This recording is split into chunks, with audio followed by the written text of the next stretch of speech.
Sama, kamu kok ikut sunnah, udah nggak bisa main gitar lagi, nggak boleh riba lagi, nggak boleh nonton film lagi. Ya, ikut sunnah susah. Agama Islam itu agama yang fleksibel, ternyata terlalu kaku. Orang nggak mau kenal sunnah lagi, kayak ditakut-takutin ya. Jibril Radio, 24 jam nonstop, dengerin kajian tanpa ribet. Tidak ya. Siapa yang Allah kasih hidayah, maka dia akan mendapatkannya. Dan siapa yang Allah tahan hidayah darinya, maka dia tidak akan mendapatkannya. Ya. May yahdihillahu fala mudhillalah wa may yudlil fala hadiyalah. Siapa yang Allah beri petunjuk, maka tidak ada yang bisa menyesatkannya. Dan siapa yang disesatkan oleh Allah, maka tidak akan ada yang bisa beri hidayah kepadanya. Bahkan para nabi juga tidak bisa memberikan hidayah kepada orang yang mereka cintai. Ya, Allah telah memberikan contoh yang banyak dalam Al-Quran tentang para nabi. Ya. Seperti kita tahu bagaimana Nuh alaihissalam tidak bisa memberi hidayah kepada istrinya dan putranya. Ya. Ya, sampai dia berusaha di detik-detik terakhir, ya, ketika putranya akan tenggelam, dia masih berkata, ya bunayyarkam ma'ana wa la takum ma'al kafirin. Wahai putraku, naik dulu ke kapal kami dan jangan kau termasuk orang-orang kafir. Sampai dia menggunakan ya bunaya, itu putraku, bukan kata-kata yang penuh dengan kasih sayang kepada putranya. Tetapi putranya tetap ngeyel, dia mengatakan qala sa'awi ila jabal ya'simuni minal ma'. Aku akan pergi ke gunung yang bisa menolongku dari air banjir ini ya. Akhirnya wahala bainahumal mauju fakana minal mughraqin. Akhirnya ada ombak yang menghalangi antara mereka berdua, akhirnya dia pun meninggal dunia. Itu pun Nabi Nuh masih mendoakan putranya dan Allah akhirnya tegur ya. Ya Nuhu innahu laisa min ahlika innahu amalun ghairu salih fala tas'alni ma laisa laka bi ilm. Wahai Nuh, sungguhnya putramu bukanlah dari keluargamu, sungguhnya dia telah melakukan amal yang tidak saleh, itu dia kafir. Maka jangan kau berdoa kepadaku, meminta kepadaku apa yang kau tidak punya ilmu tentangnya. Ini a'idzuka an takuna minal jahilin. Aku nasihati engkau agar kau tidak termasuk orang-orang yang jahil. Nuh tidak mampu memberi hidayah kepada putranya. Istrinya pun dia tidak mampu. Ratusan tahun dia dakwahi, ternyata tidak mampu. Demikian juga Nabi Lut alaihissalam, Nabi Lut ya, yang Allah mengatakan tentang Nabi Nuh dan Nabi Lut ya. Kanata tahta abadaini min ibadina salihaini fakhanatahuma ya. Istri Nuh, istri Lut alaihi wassalam, keduanya adalah istri-istri dari dua hamba kami yang saleh. Kata Allah fakhanatahuma, namun kedua istri tersebut berkhianat kepada suami mereka ya.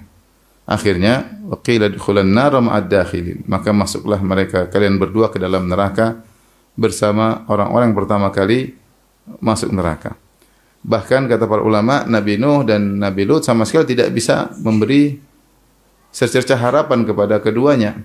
Makanya Allah berkata faqila dukhulan nar ma'ad dakhilin. Waqila dukhulan nar ma'ad dakhilin. Maka masuklah kalian berdua wahai istri Lut dan istri Nuh bersama orang-orang yang masuk neraka. Yaitu tidak ada dikatakan di neraka kalian karena kalian dua istri Nabi, kalian beristri nanti masuk nerakanya belakangan. Enggak, masuk bareng bersama yang lainnya. Masuk bareng bersama yang lainnya sehingga Nuh dan Lut alaihi wassalam tidak bisa memberi harapan kepada mereka berdua di akhirat sama sekali. Bahkan mereka berdua masuk neraka bersama yang lainnya. Dan Allah juga beri contoh Nabi Ibrahim alaihissalam yang tidak bisa memberi hidayah kepada ayahnya ya. Sampai berusaha berdakwah dengan sebaik mungkin, dengan selembut mungkin, namun tetap tidak mendapat hidayah, bahkan ayahnya marah. Dia berkata, la illam tantahi la arjumannaka wahjurni maliya. Kalau kau tidak berhenti dakwahi aku wahai Ibrahim, kata ayahnya, aku akan merajam engkau. Wahjurni maliya, tinggalkan aku. Ya. Dan Nabi Ibrahim alaihissalam meninggalkan ayahnya dengan penuh kesedihan ya. Demikian juga Nabi Muhammad sallallahu alaihi wasallam ya, begitu semangat mendakwahi pamannya Abu Talib yang sangat dia cintai ya. Dan Abu Talib itu manzilahnya seperti ayahnya sendiri karena Abu Talib dan Abdullah ayahnya Nabi saudara kandung.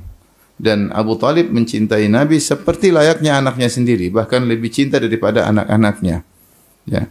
Oleh karenanya Nabi sangat sayang kepada Abu Talib. Namun ketika dia meninggal, ya, atau Rasulullah dakwai dengan berbagai macam dalil, bukti, dan itu diketahui kebenarannya oleh Abu Talib. Namun hidayah di tangan Allah Subhanahu wa taala. Akhirnya ketika Abu Talib sakit keras, maka Nabi SAW pun mendakwahinya di akhir hayatnya, namun tetap dia memilih di atas agama kesyirikan. Maka Nabi berkata, la astaghfirannallaha laka ma lam unha anka. Saya akan mohon ampunan kepada Allah untuk engkau wahai pamanku selama aku tidak dilarang. Rasulullah ada perasaan ini mungkin dilarang, dan benar akhirnya Allah melarang. Allah turunkan firman-Nya, "Ma kana lin-nabi walladzina amanu ay yastaghfiru lil musyrikin walau kanu uli qurba." Tidak pantas bagi nabi dan orang yang beriman untuk mohon ampunan kepada orang musyrikin meskipun karib kerabat. Kemudian Allah turunkan ayat khusus tentang Abu Talib, "Innaka la tahdi man ahbabta, walakinallaha yahdi man yasha." Kau tidak bisa beri petunjuk kepada orang yang kau cintai, tetapi Allah beri petunjuk kepada siapa yang Allah kehendaki. Maka ini semakin menjelaskan bahwasanya hidayah benar-benar hak Allah Subhanahu wa taala. Maka siapa yang dapat hidayah, maka dia tahu bahwasanya murni itu dari Allah Subhanahu wa taala, ya. Ya, Nabi saja tidak bisa beri hidayah, ya. Ya. Benar Nabi SAW bisa menjelaskan dengan penjelasan terbaik. Kata Allah, laqad ja'akum rasulun min anfusikum azizun 'alaihi ma 'anittum harisun 'alaikum bil mu'minina raufur rahim. Terkumpul pada Nabi sebab-sebab penjelasan yang terbaik, sebab-sebab hidayah. Kata Allah, telah datang kepada kalian seorang rasul dari kalian, itu kalian kenal dia. Kalian tahu siapa Muhammad, ya. Orang yang amanah, yang jujur, akhlak mulia, ya.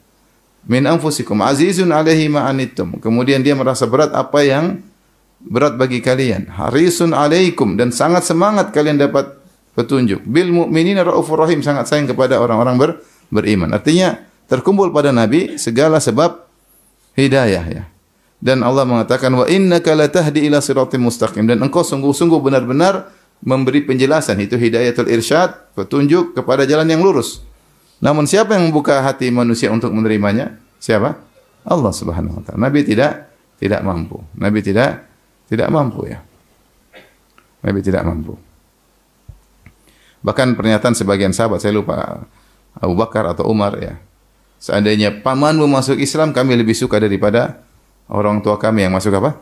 Islam. Subhanallah, saking bagaimana mereka tahu cintanya Nabi kepada siapa? Kepada Abu Talib. Dan Allah mengatakan, innaka la tahdi man ahbabta. Kau tidak bisa beri petunjuk kepada orang yang kau cintai.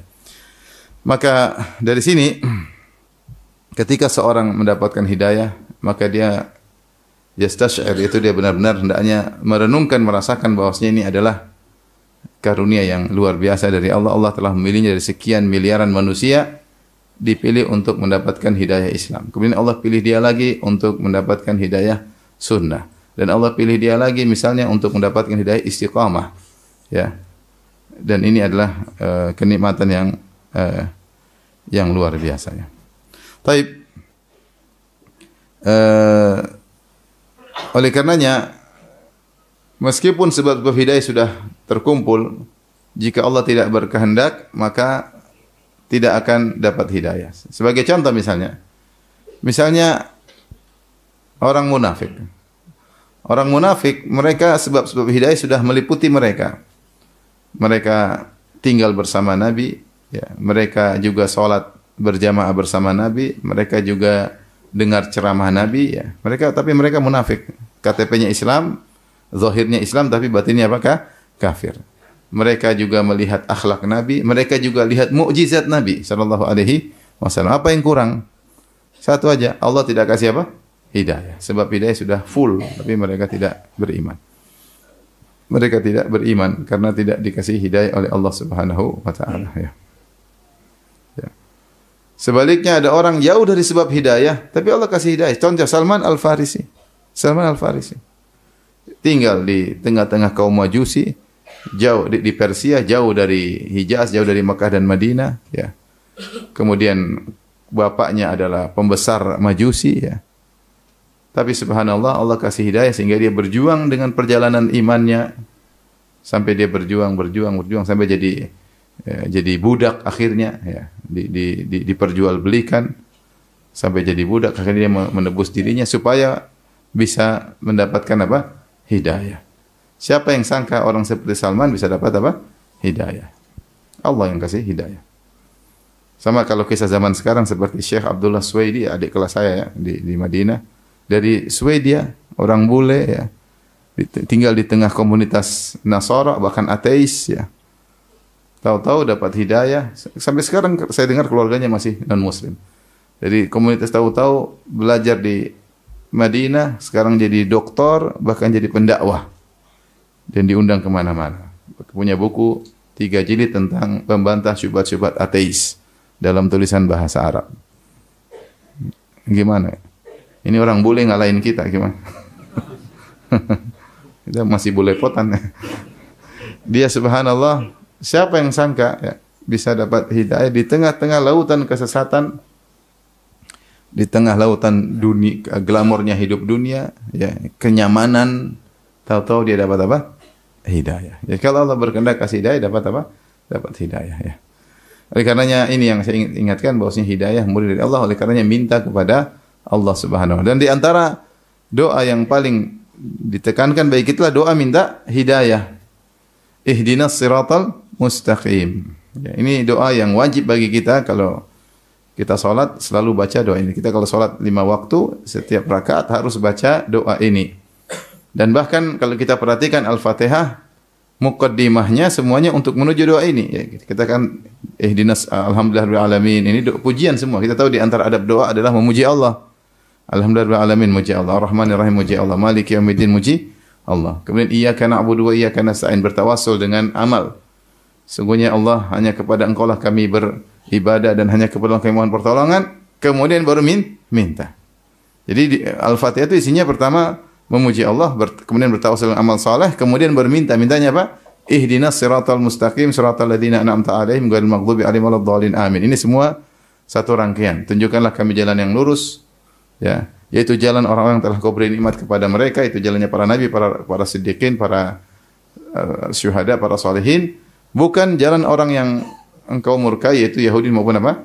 Nasara. Maka ini dalil bahwasanya doa teragung adalah doa minta hidayah. Doa minta hidayah. Taib. Hidayah tentunya, mungkin ada bertanya, Ustaz kita sudah dapat hidayah, ngapain minta hidayah? Hidayah banyak ya. Hidayah banyak. Hidayah dari kufur menuju apa? Islam. Ya. Kemudian hidayah dari bid'ah menuju sunnah. Hidayah dari maksiat menuju ketaatan. Ini semua hidayah. Hidayah. Kemudian hidayah untuk istiqamah. Itu juga apa? Hidayah. Saya ulangi, hidayah dari kufur menuju apa? Islam. Kalau itu kita semua sudah dapat, alhamdulillah. Bahkan kita lihat langsung muslim. Ya. Yang kedua tapi hidayah dari apa? Bid'ah menuju apa? Sunnah. Tidak semua orang dapat. Kemudian hidayah dari maksiat kepada ketaatan. Mungkin dan pasti di antara kita masih ada melakukan apa? Maksiat. Kita butuh hidayah untuk meninggalkan maksiat tersebut menuju ketaatan. Kalau sudah ketaatan, maka hidayah untuk bertahan istiqomah di atas ketaatan tersebut. Kalau sudah mendapat ketaatan, butuh ketaatan yang lain. Karena ketaatan tidak sedikit, masih banyak. Maka kita butuh hidayah-hidayah yang lain agar bisa terbuka cakrawala ketaatan yang lain. Kalau sudah terbuka cakrawala ketaatan, kita ingin menjalankan ketaatan tersebut dengan sempurna. Kita sholat butuh hidayah. Tidak selalu kita sholat khusyuk. Ya. Kita haji butuh hidayah agar haji bisa dengan baik. Ya. Kita bisa umrah dengan hidayah Allah Subhanahu Wa Taala. Kita dakwah dengan hidayah agar dakwah yang benar. Kita ngurus anak istri dengan hidayah agar bisa ngurus mereka dengan benar. Sehingga kebutuhan hidayah selalu. Tidak ada satu detik pun kecuali seorang hamba butuh kepada apa?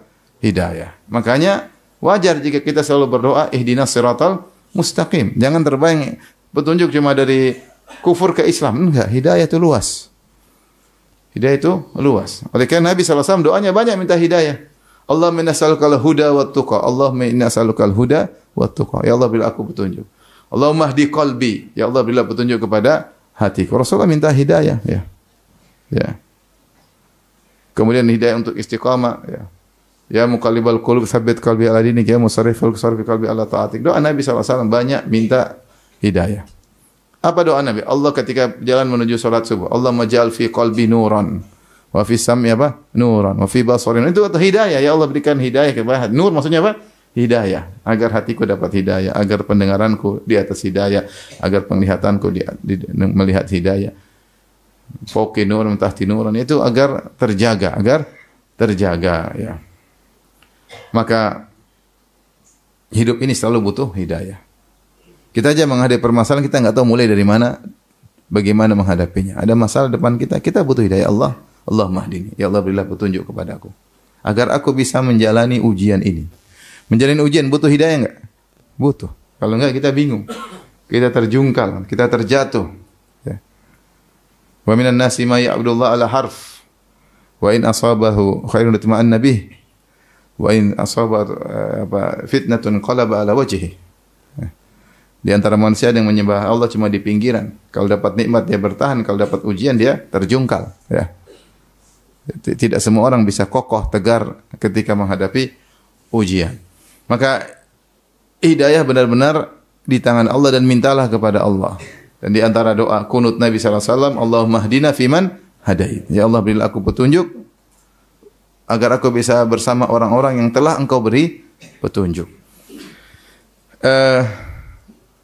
Ikhwan dan akhwat yang dirahmati Allah Subhanahu wa taala, maka sinilah kita terbuka cakrawala kita tentang ternyata hidayah itu banyak modelnya dan kita membutuhkan semua hidayah tersebut, ya. Namun di sana ada hal-hal yang menghalangi hidayah, yang menjadikan seorang akhirnya tidak menyambut hidayah tersebut, ya. Meskipun sebab-sebab hidayah sudah sangat banyak, ya. Saya akan sebutkan beberapa sebab penghalang hidayah, ya. Yang pertama, terhalanginya seorang dari hidayah karena kejahilan. Karena apa? Kejahilan, ya. Karena kejahilan.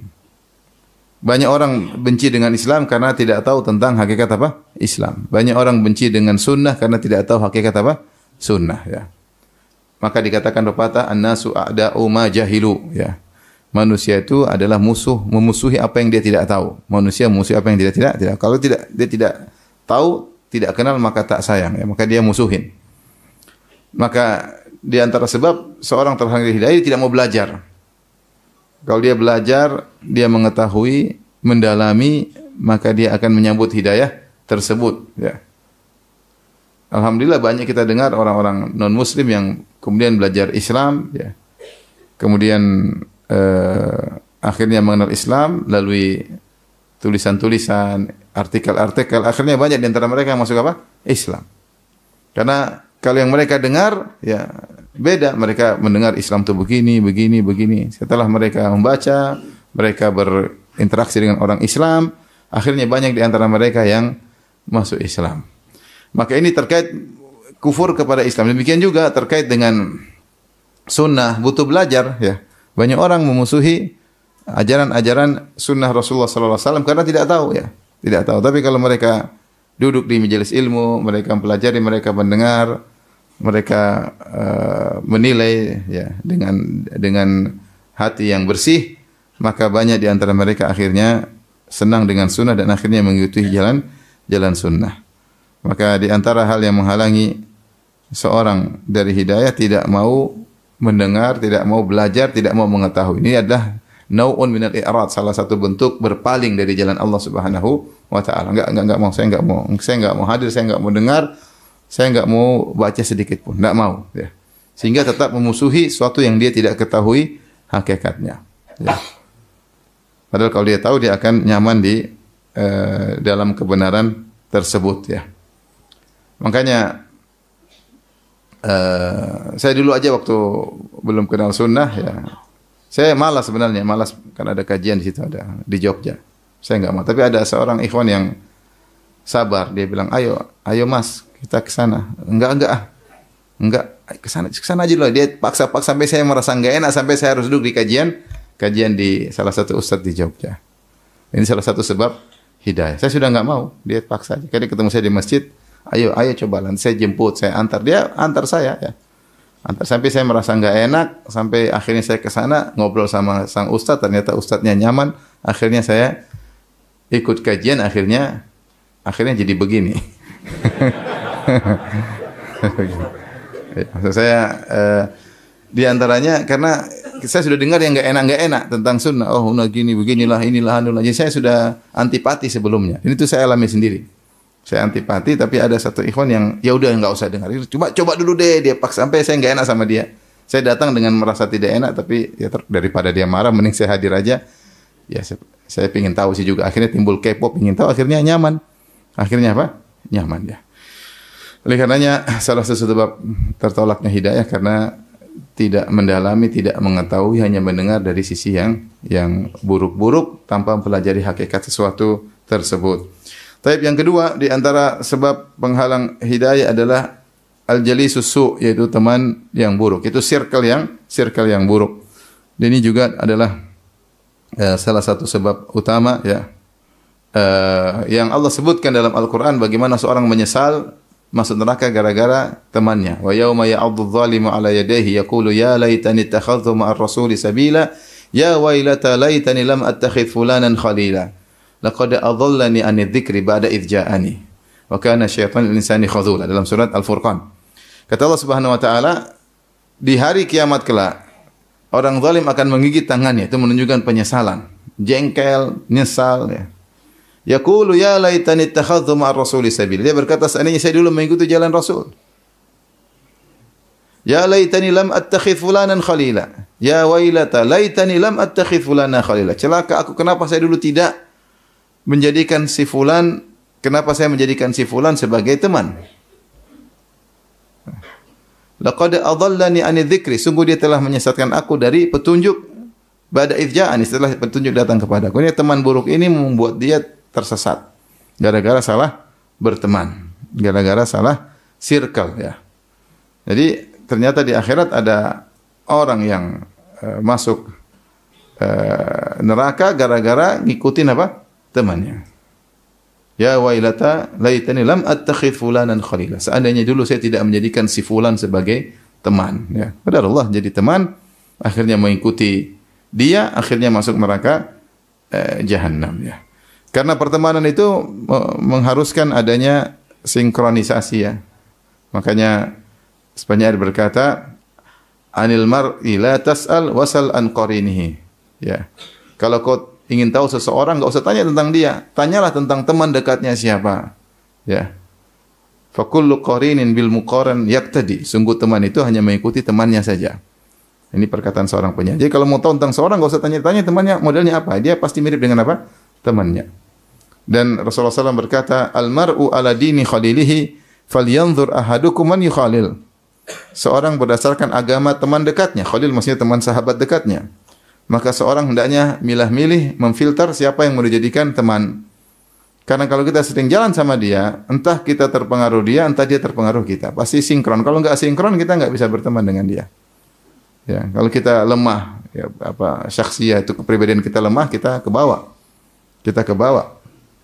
Hanya mengikuti jalan teman tersebut ya. Karenanya para ulama menyebutkan di antara sebab Abu Talib tidak dapat hidayah karena atau terhalang dari hidayah karena temannya padahal di akhir hayat dia hampir dapat hidayah. Ketika sakit keras maka datanglah Nabi Muhammad sallallahu alaihi wasallam untuk mendakwai pamannya ya. Maka setelah perjalanan sekian lama, ya Rasulullah sejak dapat diangkat menjadi seorang Rasul ya, dan Abu Talib wafat pada tahun 10 kenabian. Itu 10 tahun dia mengenali dakwah Muhammad sallallahu alaihi wasallam, dan 10 tahun tersebut dia membela dakwah Nabi sallallahu alaihi wasallam, dan dia tahu benar tentang kebenaran dakwah Nabi Muhammad sallallahu alaihi wasallam.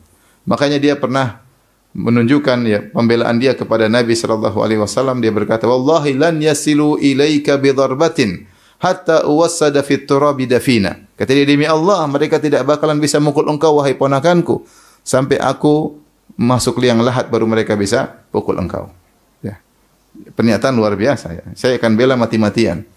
Dan dia tahu tentang kebenaran dakwah Nabi sallallahu alaihi wasallam.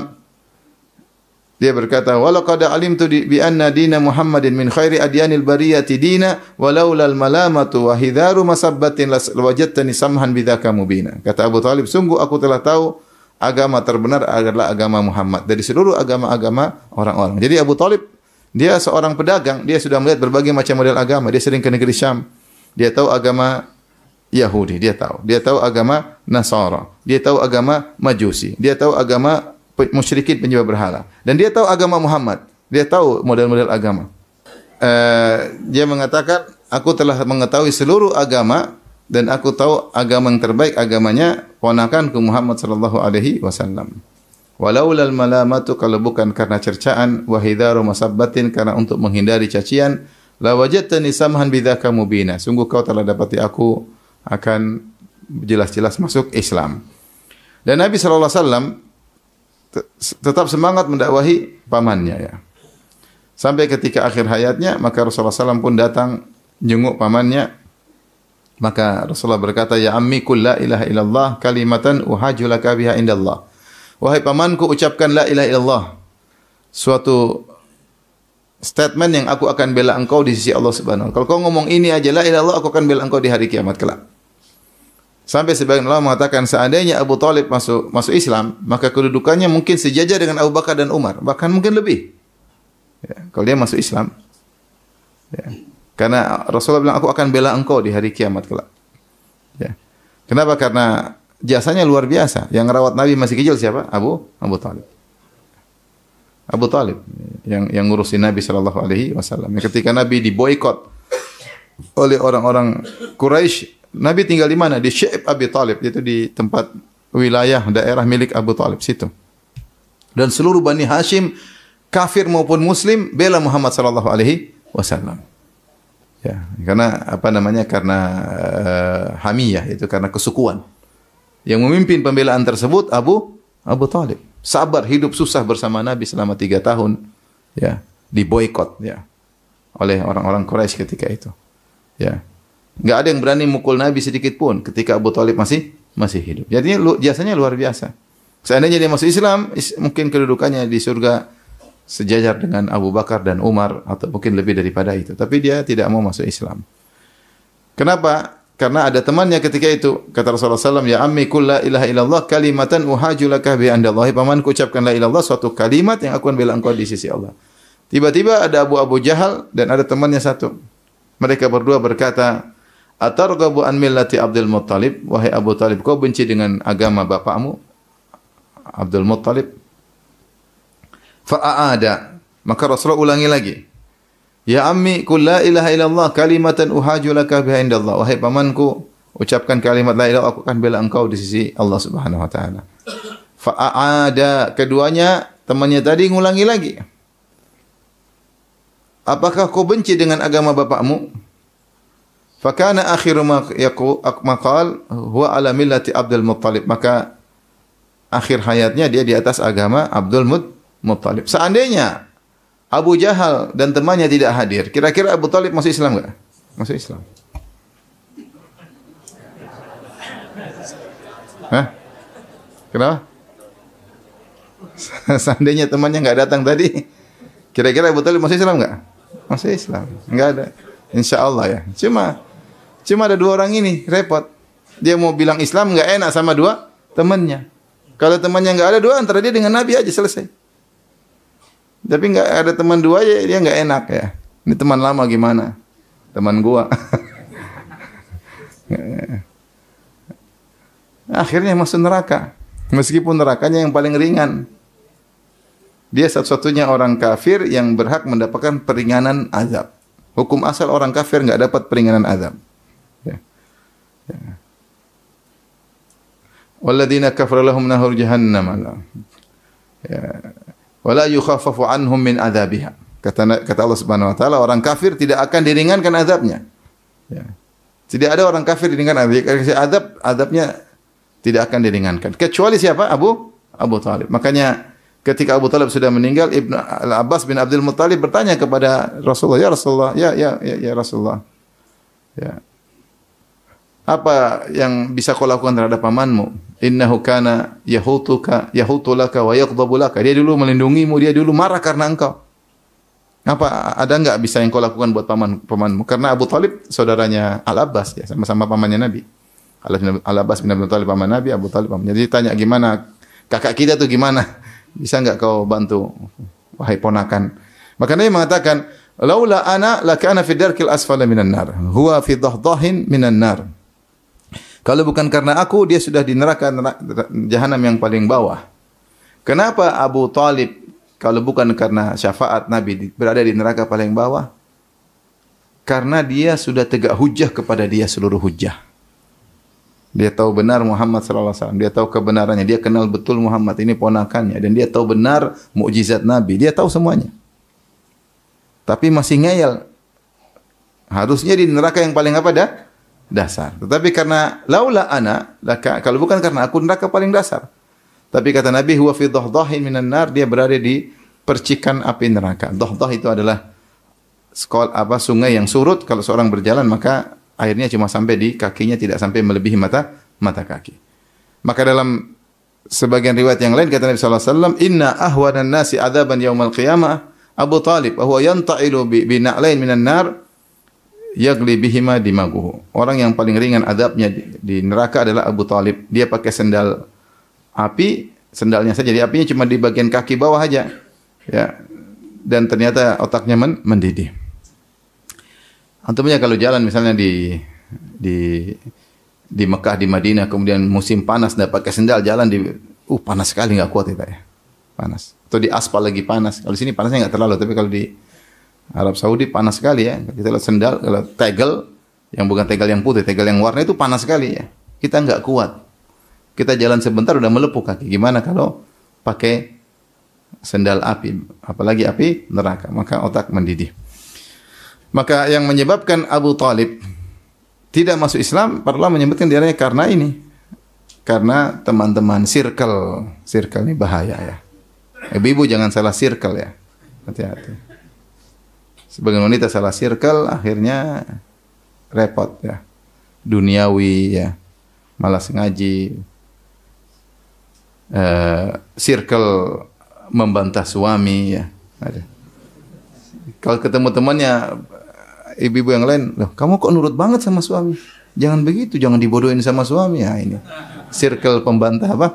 Suami. Dia ajarin caranya membantah apa? Suami. Dia ajarin cara untuk mengambil uang suami. Dia ajarin gimana untuk duniawi sehingga pikirannya beli yang branded. Salah pergaulan, salah circle.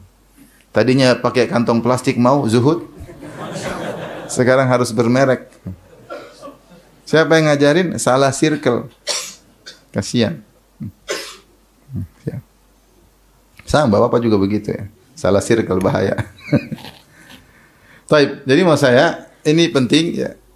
Ketika kita salah lingkungan maka bahaya. Ya. Maka bahaya. Taib. Maka seorang berusaha ya mencari teman yang baik agar dia tidak terhalang dari apa? Hidayah. Dan kalau kita berteman dengan yang baik, insya Allah dapat keberkahan. Itu teman-teman berkah, majelis berkah ya. Kegiatan kita juga diberkahi oleh Allah Subhanahu wa taala. Makanya saya sering sampaikan tentang kisah 3 orang yang berjalan dari Bani Israel, kemudian turun hujan, kemudian mereka masuk goa. Mereka masuk goa untuk berlindung, tahu-tahu turun batu nutupin goa. Akhirnya mereka 3 berdoa. Ternyata mereka 3 orang soleh semuanya. Satu berdoa tentang berbakti sama orang tua, akhirnya batu kebuka dikit pintu gua, tapi belum bisa keluar. Satu lagi berdoa tentang bagaimana dia menjaga dirinya sehingga meninggalkan kemaksiatan karena Allah sehingga terbuka lagi. Yang ketiga tentang amanahnya, bagaimana dia mengembalikan gaji anak buahnya, akhirnya terbuka. Akhirnya mereka keluar. Seandainya 3 orang tersebut satunya tukang maksiat, enggak terbuka itu pintu goa. Paham? Makanya dengan teman-teman yang sama-sama satu visi, sama-sama berusaha akhirat, orientasi akhirat, itulah circle yang benar, yang akan terbuka bagi kita banyak hidayah. Tapi kalau kita sudah teman ternyata duniawi banget, yang tidak ingatkan pada akhirat, ingatkan pada duniawi, bahkan buat kita lalai dari agama, selalu ingat dunia, Bahkan yang tadinya kita ikhlas malah diajarin untuk riya, untuk selalu publish, untuk posting. Akhirnya kita tersibukkan dengan duniawi. Ini banyak dari hidayah terhalang dari kita. Banyak terhalang dari hidayah dari kita. Maka seorang hati-hati, jangan sampai salah circle. Kalau circle yang buat dia jauh dari Allah, maka tinggalkan circle tersebut. Kalau tidak, akan banyak hidayah yang mental darinya. Ya, karena banyak kalau sudah terkait dengan kepentingan susah.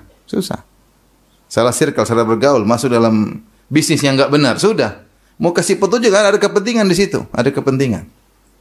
Kita bilang sunnahnya kayak gini, enggak udah tutup mata. Kenapa? Ada kemanfaatan dunia didapatin sehingga akhirnya banyak hidayah mental gara-gara hal tersebut. Tapi di antara penghalang hidayah yang keberapa? Yang ketiga, sombong ya. Rasulullah SAW bersabda ketika ada seorang Rasulullah berkata dalam hadisnya, "Man kana fi qalbi mithqal dzarratin min kibr, la yadkhul jannata man kana fi qalbi mithqal dzarratin min kibr." Tidak masuk surga orang dalam hatinya ada kesombongan meskipun seringan zarrah. Ada seorang bertanya, Rasulullah, seorang yuhibbu an yakuna thawbu hasanan wa na'luhu hasanatan. Kalau seorang senang bajunya bagus, sendalnya bagus, apakah itu sombong? Kata Nabi, bukan. Innallaha jamil yuhibbul jamal. Allah Maha Indah, Allah suka keindahan. Kemudian kata Nabi sallallahu alaihi wasallam, al-kibr batarul haq wa qamtun nas. Kibr adalah menolak kebenaran dan merendahkan orang lain. Di antara kibr itu menolak apa? Kebenaran. Batarul haq, menolak kebenaran. Dan Rasulullah mendahulukan batarul haq daripada qamtun nas, menolak kebenaran. Dari Rasulullah dahulukan penyebutannya, baru kemudian Rasulullah merendahkan manusia. Kenapa? Karena batarul haq itu sombong di hadapan Allah dan Rasulnya. Itu lebih parah.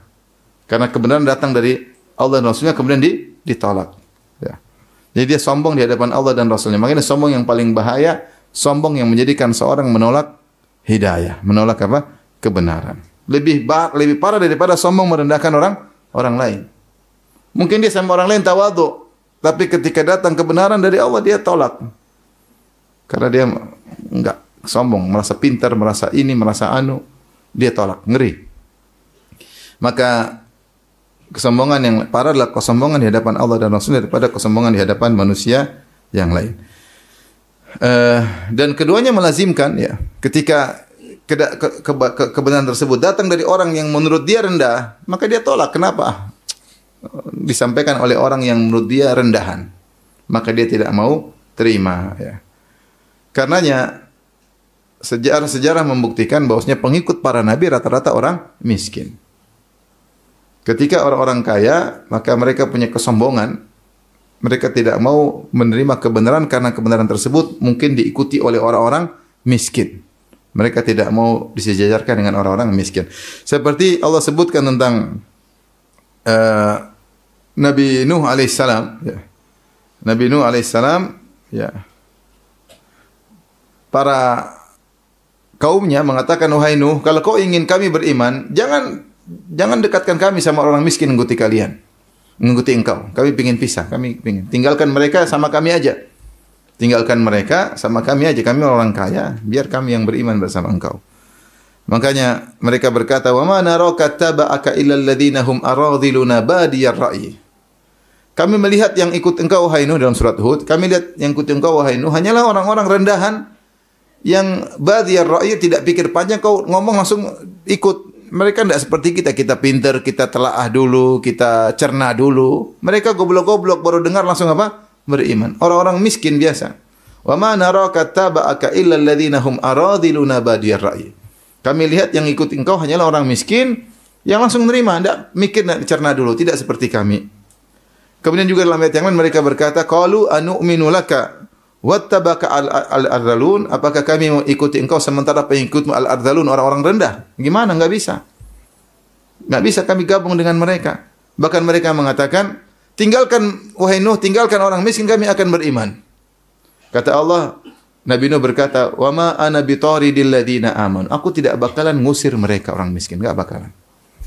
Ya, kalau mau beriman enggak. Jadi mereka kasih syarat. Kalau mau beriman harus majelis orang kaya aja, miskin-miskin jauhin. Enggak bisa gabung, kami enggak bisa gabung. Tinggalin dulu sama kami dulu, ya. Ini sombong. Gara-gara sombong tidak mau menerima apa? Kebenaran. Maka Allah menyuruh Nabi Nuh bersabar, menyuruh Nabi Nuh untuk tetap bersama orang-orang apa? Orang-orang yang miskin, ya. Ya. Demikian juga Allah berkata kepada Nabi Muhammad SAW ketika ada orang-orang musyrikin kasih ide, wahai Muhammad, dakwai kami aja dulu, orang apa namanya, orang miskin-miskin tinggalkan dulu, ya. Maka Allah mengatakan wasbir nafsaka ma'al ladzina yad'una rabbahum bil ghadati wal 'ashyi yuriduna wajhah. Sabarkanlah dirimu wahai Muhammad bersama orang miskin, yaitu para sahabat yang miskin. Alladzina rabbahum bil ghadati wal 'ashyi, yang berdoa kepada Allah pagi dan petang, yuriduna wajhah, yang mereka ikhlas mengharap wajah Allah. Jadi jangankan dengar ocehan mereka. Dan Nabi sempat punya ide untuk fokus kepada orang kaya dan akhirnya Allah tegur, yaitu abasa wa tawalla.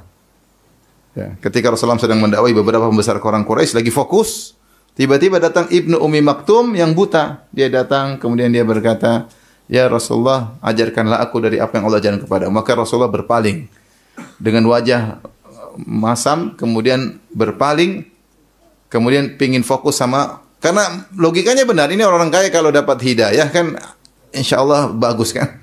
Ini kamu ganggu ini maksudnya. Ini ganggu dan lagi fokus ganggu. Rasulullah berpaling bermuka masam. Subhanallah turunkan ayat negur Nabi. Abasa wa tawalla an ja'ahul a'ma wa ma yudrika la'allahu yazzakka. Ya, maka dia berpaling dan bermuka masam. Padahal Ibnu Ummi Maktum tidak lihat Nabi bermuka masam dan dia tidak tahu juga Nabi berpaling. Yang tahu siapa? Allah. Allah tegur Nabi dan Nabi bacakan ayat tersebut. Abasa wa tawalla. Makanya kalau Rasulullah ketemu Ibnu Ummi Maktum, Rasulullah mengatakan, marhaban, selamat datang kepada orang yang Allah menegurku gara-gara dia. Subhanallah. Maksudnya apa? Rasulullah sempat juga punya ide, maksudnya orang-orang pembesar-pembesar aja kita dakwahi. Ini mengganggu, tapi ternyata Allah tegur. Yang sampai kita juga begitu.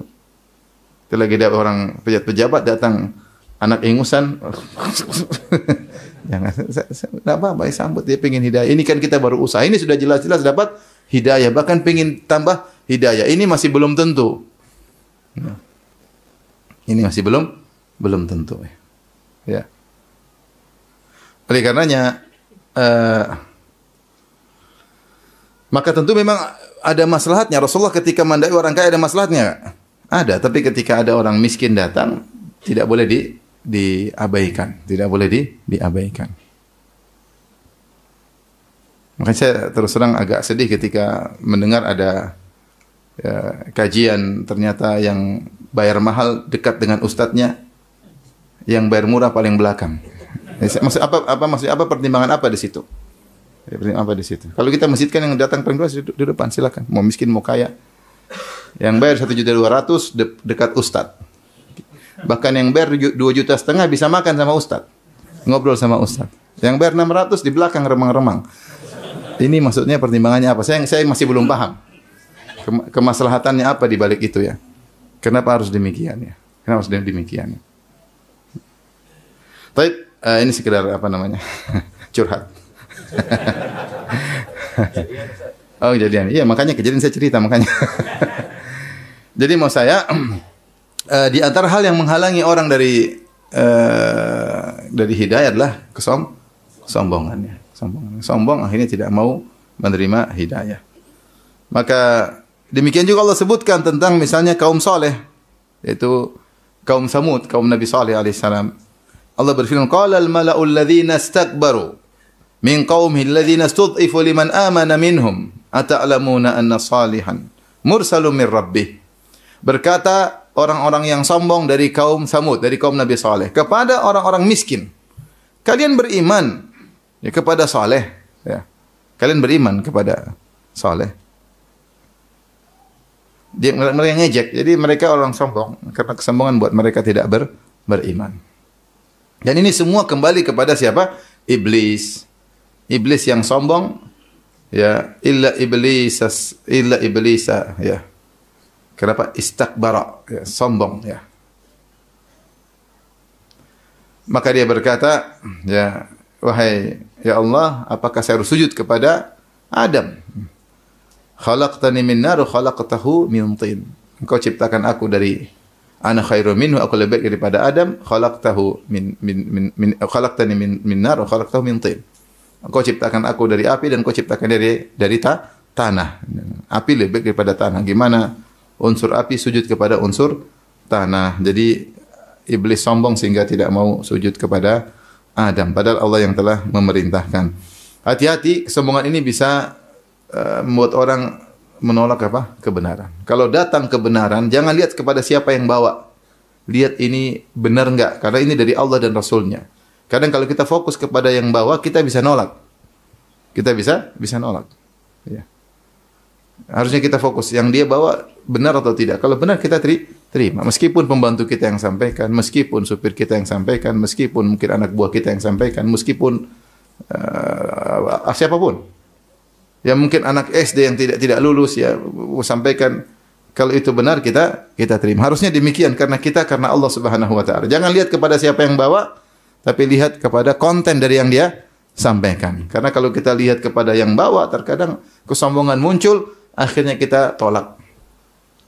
Demikian juga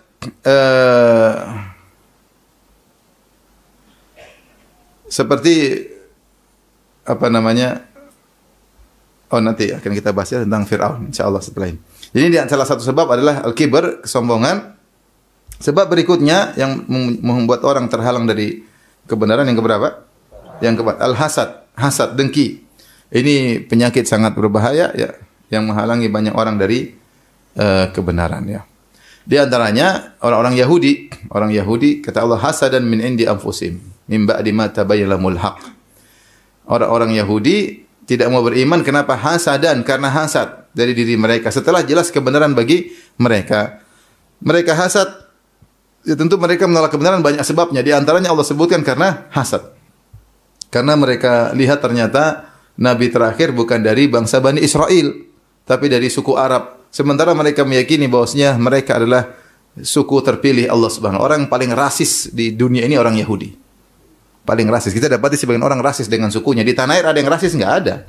Bangga sukunya sebagai suku ini, darah hijau, darah putih, darah kuning, ya macam-macam. Ya, lebih daripada itu semua orang Yahudi. Mungkin dia pikir darahnya darah emas ya. Ya.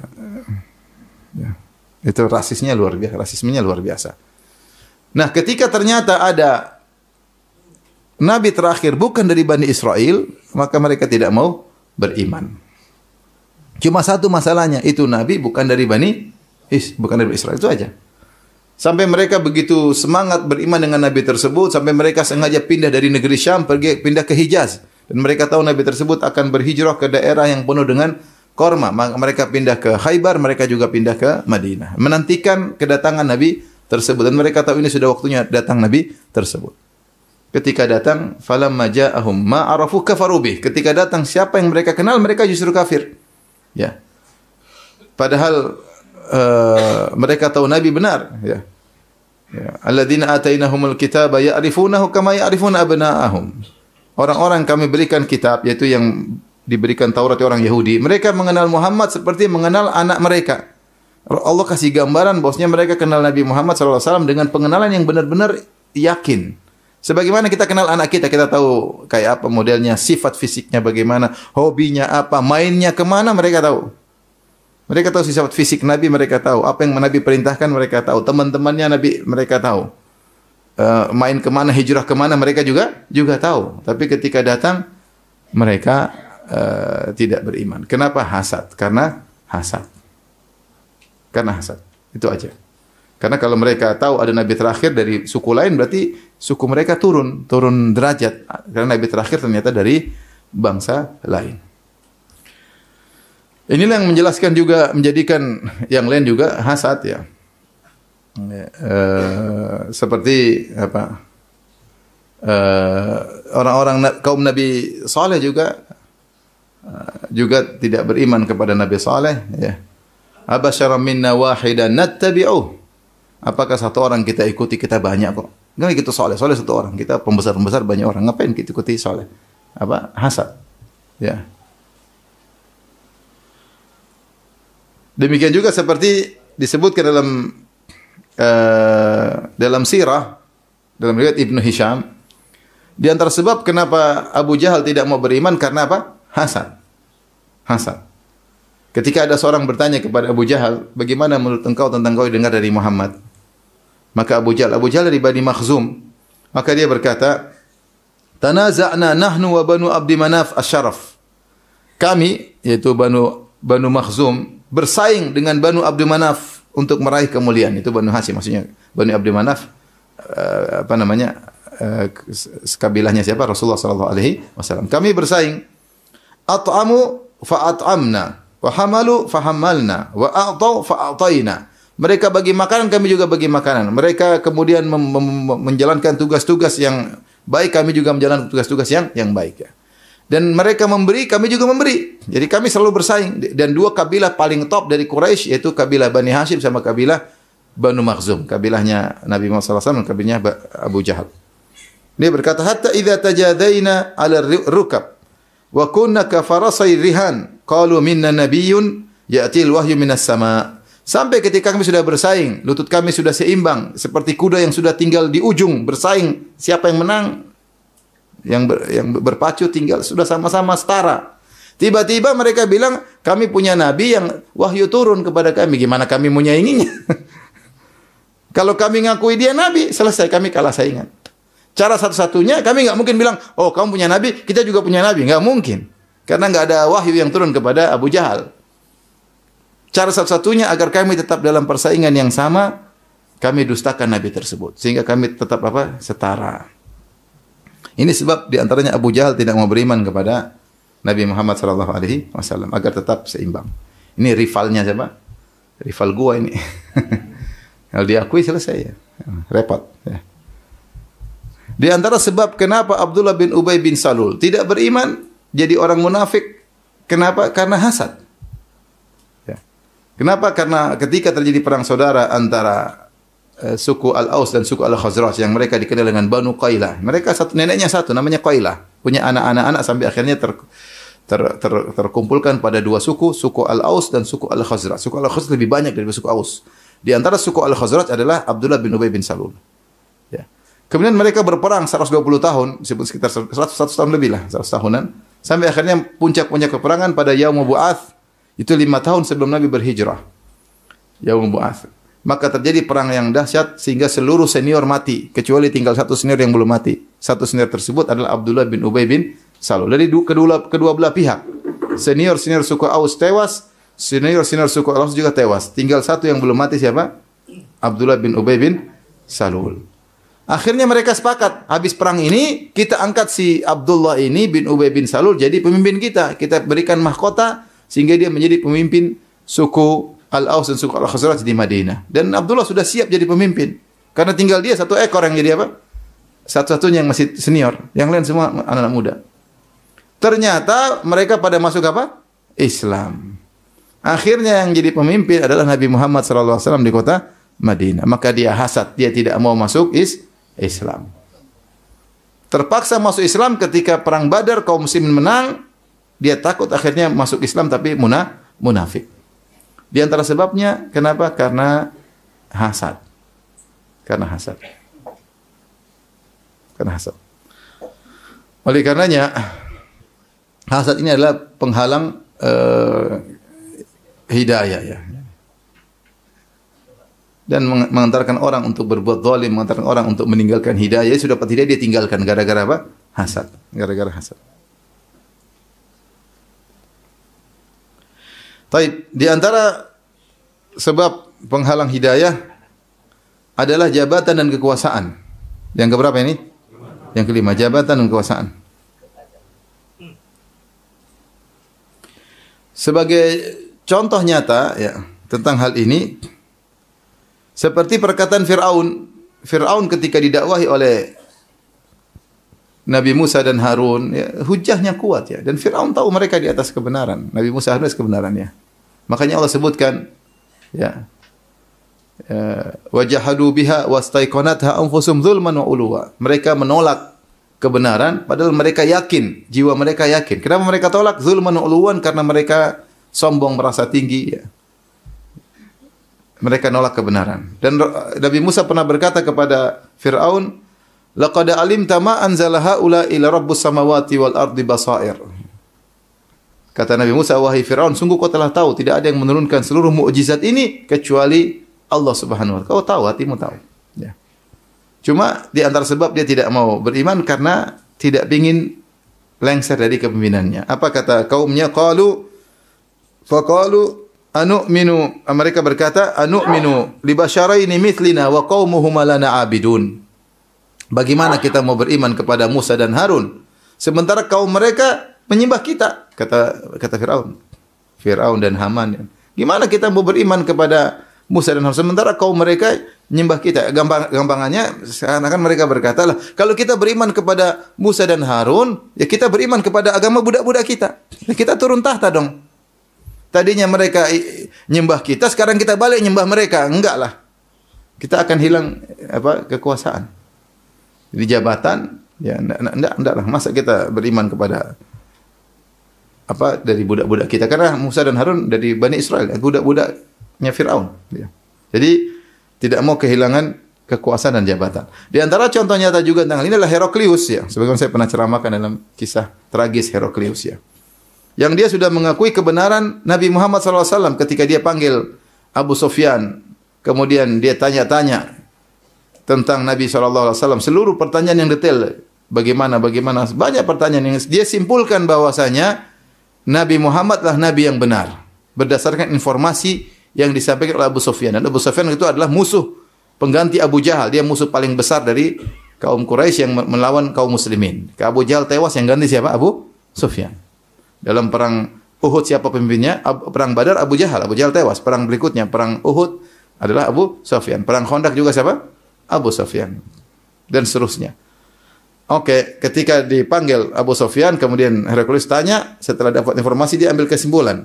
Dia berkata, "Fa in kana ma taqulu haqqan," kalau yang kau ucapkan itu benar wahai Abu Sufyan, "fa sayamliku mawdi'a qadamai hataini," dia akan menguasai tempat kedua kaki ini. Dia akan menguasai singgasanaku ini.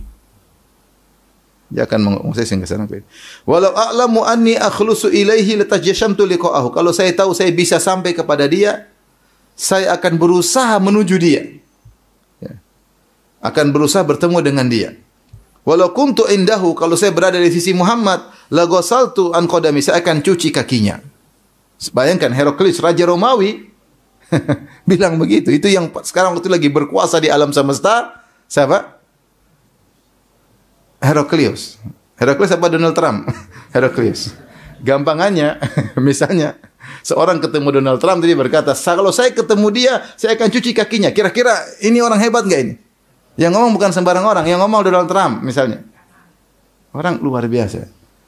Sampai ketika mendengar itu Abu Sufyan kaget. Waduh, ternyata Muhammad ini luar biasa ini.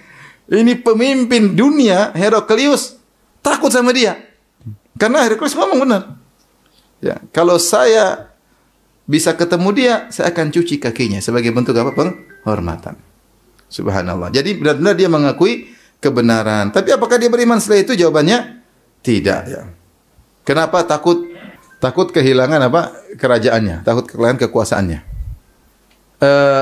Disebutkan dalam Sahih Bukhari, maka dia kumpulkan anak buahnya semua. Setelah dia diskusi dengan beberapa ahli agama, ternyata semua sepakat itu Nabi yang kita tunggu, itu yang kita sering bicarakan selama ini, itu yang kita diskusikan, itu yang kita tunggu-tunggu selama ini.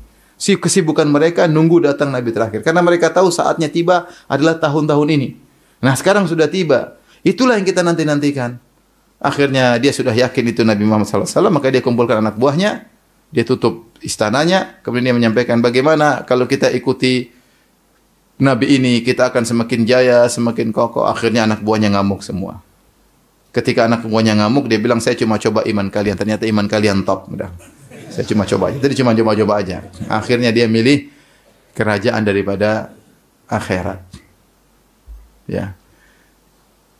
Terkadang orang karena jabatan, ya, dia tidak mau mengikuti hidayah. Dia tahu hidayah, jabatannya akan hilang. Hidup cuma sekali. Ya. Mau jabatan ini, apa jabatan di akhirat. Taib. Berikutnya, yang keberapa? Yang keenam.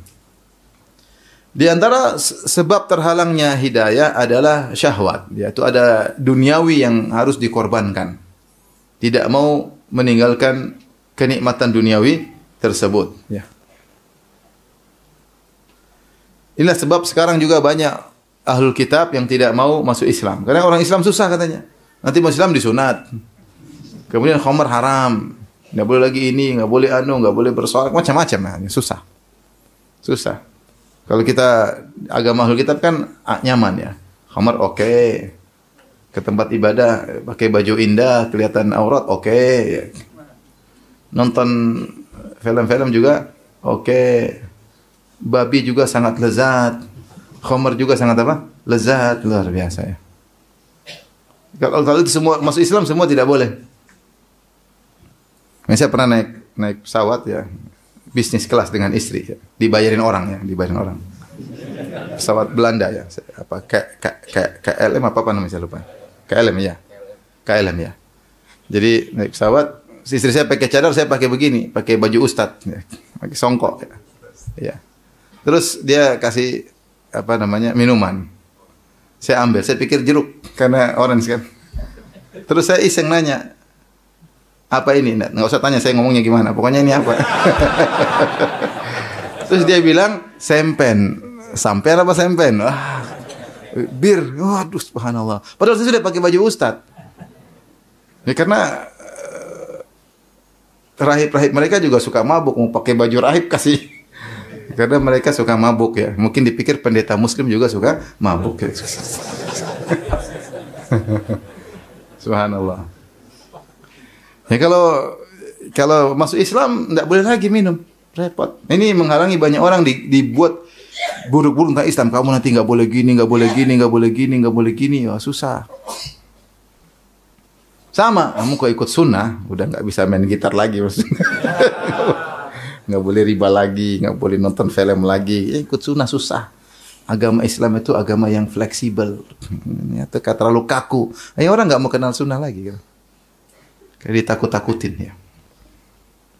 Dan ini pernah terjadi kisah kepada seorang penyair terkenal namanya A'sha. Saya bacakan di dalam Bidayah wa Nihayah. Dia seorang penyair terkenal dan dia kalau sudah muji orang luar biasa, orang tersebut akan naik pamornya, reputasinya. Makanya orang senang kalau dia yang muji. Bahkan dia cari uang dengan ini, dia pergi ke amir siapa, ke kabilah siapa, kepala kabilah dia puji, dapat duit banyak, nanti suku kepala kabilah itu naik apa? Naik apa? Kalau dia kasih testimoni luar biasa dan dia ahli bahasa Arab. Namanya A'sha.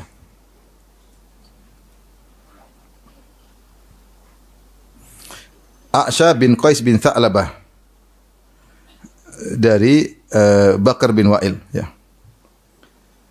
Dan satu hari, dan dia sudah memuji Nabi, ada syair-syairnya, dia memuji Nabi sallallahu alaihi wasallam. Satu hari dia ingin pergi ke Nabi sallallahu alaihi wasallam ya. Ingin masuk Islam. Maka dia mendapati zaman Nabi dan dia sudah dengar tentang Rasulullah sallallahu alaihi wasallam. Maka dia pun jalan menuju naik onta menuju Nabi sallallahu alaihi wasallam untuk menyatakan Islam. Di tengah perjalanan, kata Ibnu Hisham, falamma kana bi Makkah au qariban minha, ketika dia sampai di Mekah atau ini Nabi masih belum berhijrah. Ketika sampai di Mekah atau menjelang dekat Mekah, maka kemudian ada yang menghalanginya. Ya, maka sebagian orang musyrikin ada yang menghalanginya ya. Maka dikatakan kepada dia, ya, kau mau masuk Islam, Muhammad tuh mengharamkan ini, mengharamkan ini, mengharamkan ini. Repot dia. Muhammad mengharamkan judi, Muhammad mengharamkan zina. Waduh, repot ini. Ada yang mengatakan dia ketemu ketika Nabi sudah di Madinah, ya. Ketika khamar sudah diharamkan. Intinya disampaikan kepada dia, kau mau masuk Islam, mau ketemu Muhammad. Sementara Muhammad mengharamkan judi, mengharamkan zina. Waduh, repot. Orang kalau sudah senang zina, haram repot. Kalau judi masih oke lah ya. Kalau zina, waduh, haram susah. Muhammad mengharamkan khamar, waduh ini lebih susah lagi. Masuk Islam nanti begitu. Kata dia, ya udahlah, saya pulang dulu, saya puas-puasin dulu zina sama khamar, nanti saya masuk Islam. Dia pulang dulu, di tengah jalan dia mati. Kejatuhan, jatuh dari ontanya mati. Subhanallah. Jadi menghalangi dia apa tidak? Karena syahwatnya. syahwatnya, tidak ingin dapat hidayah. Karena ketika dia dapat hidayah maka khawatir kebiasaannya terhalangi. Dan itu sekarang banyak terjadi juga, saya katakan tadi, bukan cuma dari Nasara ke Islam, dari orang yang pelaku maksiat menuju sunnah. Kenapa dia tidak mau menyambut hidayah? Karena dia tahu kalau dia ngaji akan banyak hal yang dia sukai terhalangi. Yang dia suka terhalangi. Ya. Hobinya nonton, gimana mau ngaji nanti nonton nggak boleh lagi. Saya hobi nonton Korea masalahnya. Drakor, drama Korea. Ya. Repot. Ya. Saya mau ngaji nanti saya nggak bisa lagi main musik. Sementara pemasukan saya dari apa? Musik. Repot. Ya. Saya mau ini nanti saya nggak bisa lagi main film karena saya artis terkenal. Ya. Kalau saya kenal sunnah nanti nggak boleh lagi. Jadi banyak pertimbangan. Nah di sana ternyata ada alternatif, ada kajian yang itu semua boleh. Mending yang ini. Iya nggak? Ini saya tetap bisa eksis, masih bisa menjalankan kebiasaan saya. Tidak ada masalah. Ustaz ini terlalu kaku. Ya artinya gitu. Jadi karena ada duniawi yang tidak ingin dia tinggalkan. Akhirnya dia milih hidayah, milih terserah, milih begini atau milih begitu. Saya ingin ngaji masuk surga tapi tetap terkenal dengan glamornya kehidupan saya, dengan maksiat yang saya lakukan, ya sudah. Ada alternatif ustaz yang bolehkan, ya sudah. Oleh karenanya di antara hal yang menjadikan seorang terkadang terhalang dari hidayah karena ada duniawinya yang harus dia korbankan. Dan dia tidak mau mengorbankan duniawi tersebut. Ada kesenangan ya. Oleh karena sebagian pelaku bid'ah benar-benar mencela sunnah karena sunnah tersebut mengusik kebiasaan dia, kesenangan dia. Dia senangnya begini ya ini repot. Ya. Kalau saya senang misalnya ngaji ikhtilat campur laki-laki perempuan, kalau saya ngaji senang sambil bawa DJ, bagaimana mengenal sunnah? Harus saya tinggalkan ini semua, berat. Sementara itulah kebiasaan saya, kesenangan saya, itulah audiens saya dan seterusnya, gimana? Ya, maka terkadang gara-gara padahal kalau kita tanya sama seluruh ulama nggak boleh pengajian seperti itu. Mana ada boleh campur ngaji lah. Mau mazhab apapun. Campur laki-laki perempuan pakai musik-musik mana mazhab mana yang boleh? Ya, mazhab mana yang boleh? Ya. Tapi kalau ditinggalkan repot ya. Karena disitulah orang menyukai kita karena kita mencampurkan hak dengan batil. Kebenaran dengan kebatilan. Kemudian yang keberapa sekarang? 7. Di antara perkara yang menghalangi seorang dari hidayah ini termasuk duniawi juga, yaitu adalah tidak kuat untuk ditinggal oleh keluarga. Dan ini dilakukan oleh orang non-muslim ketika sebagian di antara mereka masuk Islam benar-benar diboikot, dijauhin, diputuskan semua relasi semuanya nggak ada. Ya. Kalau ada ini dipecat semuanya sehingga dia susah. Dilarang balik ke kampungnya, dimusuhi dan dia tidak kuat harus meninggalkan apa? Saudara, berat. Sehingga akhirnya ada yang kembali lagi. Kembali lagi, ya. Ini di antara ujian ya. Yang ini dihadapi oleh para sahabat ketika mereka berhijrah, mereka masuk Islam, mereka bermusuhan dengan ayah mereka, bermusuhan dengan ibu mereka, bermusuhan dengan kakak adik mereka, harus pisah dengan istrinya, bermusuhan dengan suaminya dan mereka menjalaninya, ya. Sebagian orang tidak kuat sehingga akhirnya masuk Islam enggak jadi. Nanti bakalan repot. Akhirnya tetap bertahan pada kekufurannya. Sebagian ada yang harus bersiasat. Saya ketemu orang dia bilang, "Ustaz, saya masuk Islam." Ya, masuk Islam silakan. Tapi enggak usah ramai-ramai. Saya bilang, "Enggak, Ustaz, kita cuma pribadi, kita berdua." Dia shouting saya dengan dia. Dia bilang, "Saya untuk nguatin saya." Saya juga enggak pengen orang keluarga saya tahu. Kenapa? Karena saya nanti masalah. Jadi dia menyembunyikan apa? Islamnya. Tapi dia masuk Islam. Milih masuk Islam dengan apa? Diam-diam ya. Ini di antara sebab terhalang hidayah karena memilih kenyamanan keluarga. Nyamanan kalau dia masuk Islam dia akan terbuang sehingga dia meninggalkan Islam. Yang terakhir mungkin sampaikan adalah di antara penghalang paling besar adalah taklid kepada nenek moyang ya. Ini paling berat. Kata Ibnu Qayyim, ini penghalang hidayah paling apa? Paling besar taklid kepada nenek moyang. Inna wajadna aba'ana ala millah, ala ummah, wa inna ala atharihim muqtadun. Ya. Kami mendapati nenek moyang kami begini caranya, kami tinggal ngikut. Ya. Ya. Bal nattabi'u ma wajadna alaihi aba'ana. Kami hanya mengikuti apa yang dijalankan oleh nenek moyang kami, ya. Dan itu yang menjadi penghalang para pengikut kaum para nabi untuk masuk Islam. Nabi Ibrahim, ya, ketika berdakwah mereka mengatakan kami dapati nenek moyang kami sudah seperti ini. Ya, sudah nongkrong menyembah berhala. Kami tinggal ngikut, ya. Tradisi berat untuk ditinggalkan. Berat. Kenapa? Karena tradisi ini sudah dijalankan oleh nenek moyang. Dan Nabi SAW ketika berdakwah dia merubah tradisi. Tradisi yang baik dijaga. Tradisi yang salah dirubah oleh Nabi SAW. Maka di antara celaan kepada Nabi SAW, dia dituduh sebagai sobi. Sobi artinya orang yang keluar dari apa? Tradisi nenek moyang. Makanya ketika Abu Lahab memprovokasi masyarakat untuk meninggalkan Nabi, dia mengatakan ini sobi, hadza kadzabun sobi, ini pendusta dan dia sobi, yaitu orang yang keluar dari agama nenek moyangnya. Kalau ada orang masih Islam dulu mereka katakan sobauta, kau sudah keluar dari tradisi nenek moyang, oke, senjata paling andalan agar orang bertahan. Meninggalkan tradisi nenek moyang. Dan siapa sih di antara kita tidak cinta sama nenek moyang? Kita semua cinta sama nenek moyang, bangga punya nenek moyang. Tapi ketika kita dikatakan menyelisih tradisi nenek moyang, berat. Ini andal. Makanya ketika tadi kita sudah sebutkan kisahnya ketika Abu Thalib didakwai oleh Nabi, apa yang diucapkan oleh Abu Jahal? Dia cuma mengatakan, "Atarghabu an millati Abi Abdul Muttalib?" Kau benci agama bapakmu? Selesai. Nabi ceramah panjang-panjang, "Ya ammi, qul la ilaha illallah, kalimatan uhaju laka bi indallah." Panjang. Abu Jahal cuma pamanku ucapkan la ilaha illallah, satu statement perkataan yang aku akan bela engkau di sisi Allah. Abu Jahal cuma bilang, "Kau benci agama bapakmu?" Selesai. Dan Abu Thalib terprovokasi, dia nggak mau gimana saya dikatakan benci kepada agama nenek moyang saya. Akhirnya tidak beriman.